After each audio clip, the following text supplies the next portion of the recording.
Hey there, and welcome back to another episode of the Coffee Catch Up with me, Megan. Grab your favorite drink and settle in because today we're having an honest conversation about something that's been on my mind lately: self respect. If you've ever found yourself putting others first or feeling like your own wants and needs come last, this episode is for you. I'm sharing some of my own journey with this, how I've been learning to include myself in the picture more and more these days. Okay, so here's the thing. For most of my life, I thought being respectful meant putting others ahead of myself, making sure I didn't upset anyone, saying yes when I wanted to say no, and shrinking my needs to make sure others felt comfortable. I grew up with the idea that respect meant obedience, respecting elders, authority figures, doing what I was told without ever asking, but what about me? What I wanted didn't seem to matter as much. And when I really sat with that, it stung because I realized I wasn't giving myself the same respect I so freely gave to others. I had left myself out of the equation for a long time. So I had to ask myself, what does it actually mean to respect myself? How do I start bringing myself into the picture without feeling selfish? That's where human design has helped me so much. When I discovered it a few years ago, it gave me language and tools that made so much sense. I'm a generator, and my strategy is to wait to respond with an emotional authority. That means I don't have to rush. I get to feel into things, give myself time, and trust the clarity will come. Instead of making choices out of guilt or obligation, I now pause and ask, does this light me up? If it's a yes, great. If not, I'm allowed to say no without apology. That shift alone has been huge in how I practice my self-respect every day. And here's something I just realized recently that completely reframed things for me. And of course, it was like at 1 a.m.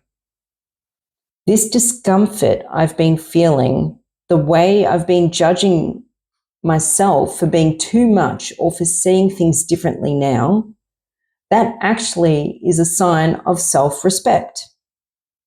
Because the truth is, the part of me that's questioning certain situations, feeling uneasy in dynamics I used to accept, that part of me is no longer okay with settling. It's not about being judgmental of others. It's that my own standard has shifted.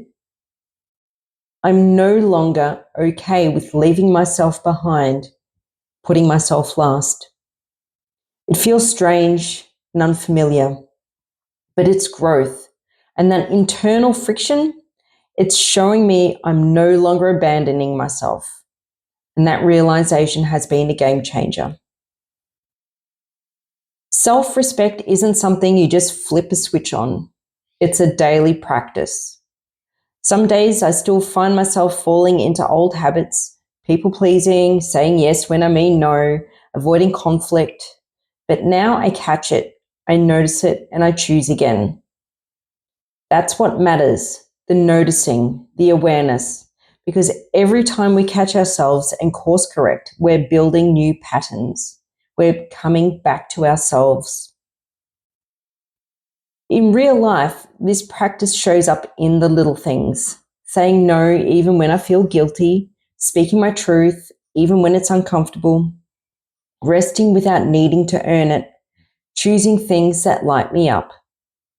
I'm learning to stop asking what would make them happy and instead ask what would make me happy. And look, I'm not perfect at it, but this process has been so freeing. It's like I'm finally giving myself permission to take up space in my own life. So that's where I'm at right now. Still learning, still practicing. But if any part of this resonates with you, I hope it reminds you that it's okay to include yourself. In fact, it's necessary. What would it look like for you to respect yourself more today, even in the smallest of ways? And if you'd love some support on your creative journey, I invite you to book a creative check-in with me. We can explore what's lighting you up, where you might be holding back, and how to honor yourself more in your creative process. All the details are in the show notes. Thanks for hanging out with me today. Remember, it's progress, not perfection. You matter, your voice matters, your dreams matter, and I'm right here on the journey with you. Until next time, take care of yourself and keep honoring the amazing person you are.